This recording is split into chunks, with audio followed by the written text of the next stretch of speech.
नमस्कार साथियों, मेरा नाम है एसन भारती और आपका स्वागत है सानवी जीएस चैनल के नए वीडियो में। आज है 10 दिसंबर 2024। हम लोग 10 दिसंबर 2024 से जितने भी करंट अफेयर्स के महत्वपूर्ण क्वेश्चन बन सकते हैं उस सभी पर डिस्कस करेंगे। पीडीएफ आप हमारे टेलीग्राम चैनल से डाउनलोड कर सकते हैं, जिसका लिंक मैंने इस वीडियो के डिस्क्रिप्शन में दे दिया है, तो आप इस लिंक पर जाकर टेलीग्राम चैनल ज्वाइन कर सकते हैं। चलिए शुरुआत करते हैं हम लोग पहले क्वेश्चन से। पहला क्वेश्चन है, अंतर्राष्ट्रीय भ्रष्टाचार विरोधी दिवस प्रतिवर्ष कब मनाया जाता है? तो अंतर्राष्ट्रीय भ्रष्टाचार विरोधी दिवस जो है प्रतिवर्ष 9 दिसंबर को मनाया जाता है। भ्रष्टाचार के दूरगामी प्रभाव के बारे में जागरूकता बढ़ाने के लिए अंतर्राष्ट्रीय भ्रष्टाचार विरोधी दिवस मनाया जाता है। भ्रष्टाचार के खिलाफ लोगों को ज्यादा से ज्यादा जागरूक रहना चाहिए, तभी एक सभ्य समाज और मजबूत लोकतांत्रिक देश बन सकता है। और अंतर्राष्ट्रीय भ्रष्टाचार विरोधी दिवस की शुरुआत कब से होती है? तो इसकी शुरुआत जो है 31 अक्टूबर 2003 से मानी जाती है, जब भ्रष्टाचार के विरुद्ध संयुक्त राष्ट्र कन्वेंशन को अपनाया गया था। तो याद रखिएगा, अंतर्राष्ट्रीय भ्रष्टाचार विरोधी दिवस जो है प्रतिवर्ष 9 दिसंबर को मनाया जाता है।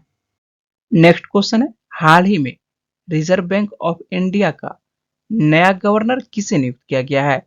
तो रिजर्व बैंक ऑफ इंडिया का नया गवर्नर जो है संजय मल्होत्रा को नियुक्त किया गया है। संजय मल्होत्रा आरबीआई के नए गवर्नर होंगे और वह जो है शक्तिकांत दास की जगह लेंगे, जिनका कार्यकाल 10 दिसंबर को समाप्त हो रहा है। तो शक्तिकांत दास का कार्यकाल जो है 10 दिसंबर को समाप्त हो रहा है, तो 11 दिसंबर से जो है संजय मल्होत्रा आरबीआई के नए गवर्नर बन जाएंगे। संजय मल्होत्रा जो है राजस्थान कैडर के 1990 बैच के आईएएस अधिकारी हैं। वह मूलतः राजस्थान के ही रहने वाले हैं और उन्हें जो है अक्टूबर 2022 में रेवेन्यू डिपार्टमेंट में नियुक्त किया गया था।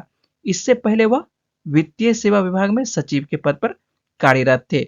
और आपको यह भी याद रखना है कि आरबीआई के ये कितने नंबर के गवर्नर होंगे? तो आरबीआई के ये 26वें नंबर के गवर्नर होंगे। और जिनका कार्यकाल की बात करते हैं तो इनका कार्यकाल जो है अगले 3 साल तक का रहने वाला है। ये जो आप तस्वीर देख रहे हैं ये संजय मल्होत्रा की तस्वीर है और इन्हीं को आरबीआई का नया गवर्नर नियुक्त किया गया है। वीडियो में आगे बढ़ने से पहले आपसे एक छोटी सी रिक्वेस्ट है कि इस वीडियो को लाइक और चैनल को सब्सक्राइब करने की और बेल आइकन को प्रेस कर दें, जिससे कि आपके पास प्रत्येक दिन करंट अफेयर्स मिलता रहे। नेक्स्ट क्वेश्चन है, हाल ही में केंद्रीय गृह मंत्री अमित शाह ने सरदार वल्लभ भाई पटेल की प्रतिमा का अनावरण कहाँ किया है? तो राजस्थान के जोधपुर शहर में सरदार वल्लभ भाई पटेल की प्रतिमा का अनावरण किया गया है। देश के पहले गृह मंत्री सरदार वल्लभ भाई पटेल की जोधपुर में लगी पहली मूर्ति को केंद्रीय गृह मंत्री अमित शाह के द्वारा अनावरण किया गया है।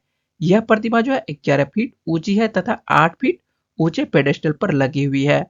आपको जोधपुर और सरदार वल्लभ भाई पटेल से जुड़ी एक कहानी बता देते हैं। जोधपुर जैसे मारवाड़ बड़ी रियासत थी, ठीक है, और यह जो है आजादी से सिर्फ 4 दिन पहले ही यानी 11 अगस्त 1947 को भारत के विलय पत्र पर हस्ताक्षर करता है। तो इतनी देरी से यह हस्ताक्षर क्यों करता है? तो यहाँ पर जो है इसके राजा, उस वक्त के जो तत्कालीन राजा थे महाराजा हनुवंत सिंह, मारवाड़ क्षेत्र के जोधपुर शहर के जो उस वक्त के राजा थे महाराजा हनुवंत सिंह, भारत की बजाय यह पाकिस्तान में मिलना चाहते थे। इससे पूरे मारवाड़ की जनता के साथ साथ देश के जो सियासी नेता थे वे बहुत चिंतित थे, जबकि उनके पिता जो है भारत में ही रहना चाहते थे। तो महाराजा हनुवंत सिंह जो है पाकिस्तान में मिलना चाहते थे, जबकि इनके पिता जो है भारत में ही रहना चाहते थे। तो इससे जो है महाराजा हनुवंत सिंह से मिलता कौन है? तो माउंट बेटन मिलते हैं। माउंट बेटन जो है महाराजा हनुवंत सिंह से बातचीत की और उन्हें उनके पिता और सरदार पटेल के संबंधों के बारे में बताया। इस पर जो है महाराजा हनुवंत सिंह भारत में विलय के लिए तैयार हो गए और 11 अगस्त 1947 को जो है भारत के विलय पत्र पर जो है महाराजा हनुवंत सिंह हस्ताक्षर कर देते हैं। इस ऐतिहासिक घटना को याद करने के लिए जो है सरदार वल्लभ भाई पटेल की प्रतिमा का अनावरण जोधपुर शहर में किया गया है। नेक्स्ट क्वेश्चन है, हाल ही में बुर्किना फासो के नए प्रधानमंत्री कौन बने हैं? तो रिमतालवा जीन इमैनुअल और ड्रागो बने हैं। कौन बने हैं? रिमतालवा जीन इमैनुअल और ड्रागो बने हैं। हाल ही में बुर्किना फासो के राष्ट्रपति इब्राहिम ट्रोरे ने रिमतालबा जीन इमैनुअल ओएड्रागो को देश का नया प्रधानमंत्री नियुक्त किया है। और नाम आता है बुर्किना फासो का, तो हम लोग इसके बारे में देख लेते हैं। बुर्किना फासो जो है पश्चिम अफ्रीका में स्थित एक देश है। ठीक है, अफ्रीका में खास करके देखिएगा तो आपको पश्चिम वाले भागों में जो है आपको बुर्किना फासो दिखाई पड़ेगा। और इसकी सीमा जो है माली देश से, नाइजर से, घाना, बेनिन, टोगो और कोटे डी आइवरी से लगती है। और बुर्किना फासो की राजधानी क्या है, तो इसकी राजधानी जो है ओगा डोगू है। और यहाँ पर जो मुद्रा चलती है अफ्रीकन फ्रैंक मुद्रा चलती है। ये जो आप तस्वीर देख रहे हैं ये रीमतालबा जीन इमैनुअल ओएड्रागो की तस्वीर है। और यही बुर्किना फासो के नए प्रधानमंत्री बने हैं। और नाम आता है बुर्किना फासो का, तो हम लोग इसको मैप पर इसकी अवस्थिति देख लेते हैं। मैप पर देखते हैं, ये अफ्रीका का मैप है। यहाँ पर ध्यान दीजिए, ये जो मैप आपको दिखाई पड़ रहा है सामने में, तो ये अफ्रीका का मैप है। और अफ्रीका के ये आपको पश्चिम वाला भाग है, ये जो है आपको वेस्ट है, जबकि ये आपको ईस्ट है। और ये आपको ऊपर वाला भाग नॉर्थ आता है और नीचे वाला भाग को हम लोग साउथ बोलते हैं। तो ईस्ट वेस्ट नॉर्थ साउथ। यहाँ पर देखते हैं वेस्ट वाले भाग में हम लोग को दिखाई पड़ता है, यहाँ पर जो ये रेड कलर में है जो इंगित कर रहा है, इसी को हम लोग यहाँ पर जो ये देश है ये बुर्किना फासो है। ठीक है, और इसकी सीमा देख लेते हैं किस किस से लगती है, एक बार फिर से देख लेते हैं। तो सबसे पहला देश है माली से इसकी सीमा लगती है, उसके बाद नाइजर से इसकी सीमा लगती है, उसके बाद बेनिन से सीमा लगती है, घाना से सीमा लगती है और कोटे डी आइवरी से सीमा लगती है। और बुर्किना फासो जो है आपको दिखाई पड़ रहा है, यह जो है एक स्थल रुद्ध देश है, लैंड लॉक देश है। इसकी सीमा जो है किसी भी समुद्र से टच नहीं करती है। नेक्स्ट क्वेश्चन है, हाल ही में महाराष्ट्र विधानसभा के अध्यक्ष के रूप में किसे चुना गया है? तो महाराष्ट्र विधानसभा के अध्यक्ष के रूप में जो है राहुल नार्वेकर को चुना गया है। महाराष्ट्र विधानसभा में राहुल नार्वेकर को निर्विरोध अध्यक्ष चुन लिया गया है। यह फैसला जो है प्रोटेम स्पीकर कालिदास कोलंबकर ने किया है। दरअसल राहुल नार्वेकर ने जो है अध्यक्ष पद के लिए अकेले ही नामांकन दाखिल किया था और किसी अन्य ने इसके लिए नामांकन नहीं भरा था। इसी वजह से जो है राहुल नार्वेकर को निर्विरोध स्पीकर चुन लिया गया है। तो आपको याद रखना है कि महाराष्ट्र विधानसभा के अध्यक्ष के रूप में किसे चुना गया है, ये राहुल नार्वेकर है। नाम आता है महाराष्ट्र का, तो हम लोग महाराष्ट्र के बारे में देख लेते हैं। तो महाराष्ट्र की राजधानी क्या है, महाराष्ट्र की राजधानी मुंबई है। और महाराष्ट्र के नए मुख्यमंत्री बने हैं, ध्यान रखिएगा महाराष्ट्र के नए मुख्यमंत्री कौन बने हैं, देवेंद्र फडणवीस बने हैं। राज्यपाल कौन है महाराष्ट्र के, तो सीपी राधाकृष्णन है। लोकसभा की 48 सीटें हैं महाराष्ट्र से और राज्यसभा की 19 सीटें आती है महाराष्ट्र से। ये जो आप तस्वीर देख रहे हैं ये राहुल नार्वेकर की तस्वीर है और यही महाराष्ट्र विधानसभा के अध्यक्ष के लिए चुने गए हैं। नेक्स्ट क्वेश्चन है, हाल ही में एशियाई क्रिकेट परिषद का नया अध्यक्ष किसे नियुक्त किया गया है? एशियाई क्रिकेट परिषद का नया अध्यक्ष जो है शम्मी सिल्वा को नियुक्त किया गया है। श्रीलंका क्रिकेट के प्रमुख शम्मी सिल्वा को एशियाई क्रिकेट परिषद का नया अध्यक्ष नियुक्त किया गया है। वे बीसीसीआई के पूर्व सचिव जय शाह की जगह लेंगे, जिन्होंने 1 दिसंबर को आईसीसी के अध्यक्ष का पदभार संभाला है। आपको मैंने पहले ही क्वेश्चन में दे चुका हूं कि हाल ही में आईसीसी के नए चेयरमैन कौन बने हैं, तो जय शाह बने हैं।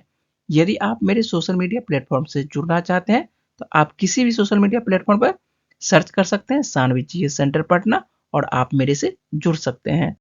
ये जो आप तस्वीर देख रहे हैं ये शम्मी सिल्वा की तस्वीर है और यही एशियाई क्रिकेट परिषद के नए अध्यक्ष नियुक्त हुए हैं। नेक्स्ट क्वेश्चन है, हाल ही में एलआईसी की बीमा सखी योजना का शुभारंभ किसने किया है? तो एलआईसी की बीमा सखी योजना का शुभारंभ जो है प्रधानमंत्री नरेंद्र मोदी के द्वारा किया गया है। प्रधानमंत्री नरेंद्र मोदी ने हरियाणा के पानीपत में महिला सशक्तिकरण और वित्तीय समावेशन के लिए अपनी प्रतिबद्धता के अनुरूप भारतीय जीवन बीमा निगम की बीमा सखी योजना का शुभारंभ किया है। तो इसको याद रखना है आपको कि इसका शुभारंभ किसके द्वारा किया गया है, तो प्रधानमंत्री नरेंद्र मोदी के द्वारा।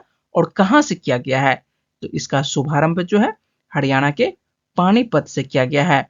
आपको मैंने कल बताया था बेटी बचाओ बेटी पढ़ाओ का अभियान जो है 22 जनवरी 2015 को किया गया था, मैंने इसके बारे में कल बताया था।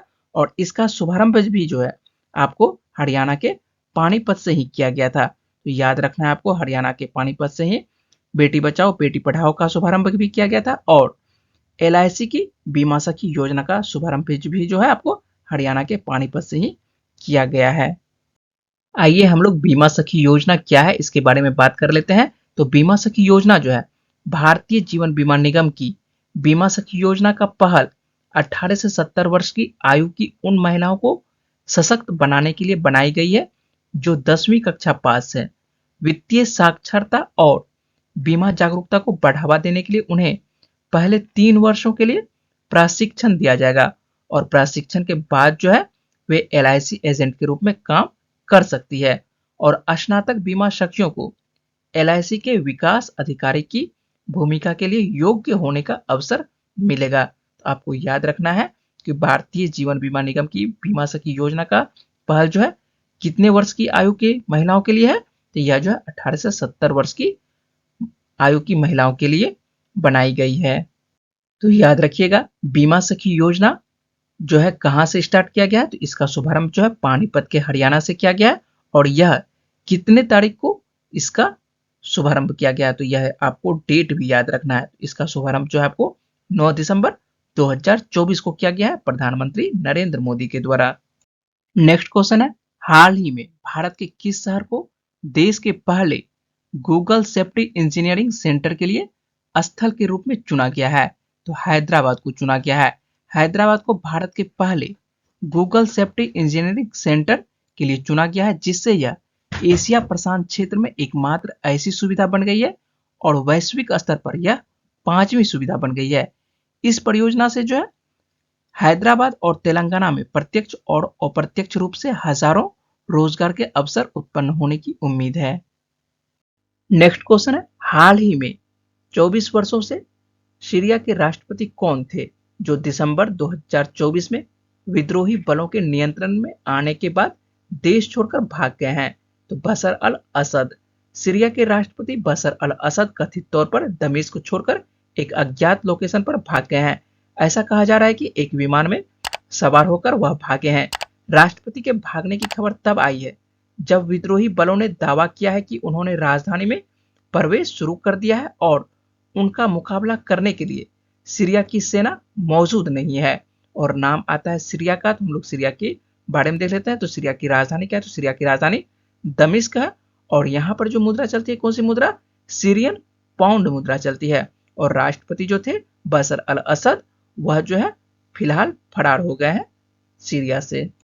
ये जो आप तस्वीर देख रहे हैं ये बशर अल असद की तस्वीर है और यही सीरिया के राष्ट्रपति 2000 से लेकर 2024 तक बने हुए थे। नेक्स्ट क्वेश्चन है, संयुक्त राष्ट्र नारकोटिक ड्रग्स आयोग के 68वें सत्र की अध्यक्षता कौन सा देश करेगा, तो अपना देश भारत के द्वारा किया जाएगा। भारत पहली बार ऑस्ट्रिया में संयुक्त राष्ट्र के मादक द्रव्यों पर आयोग के 68वें सत्र की अध्यक्षता करेगा।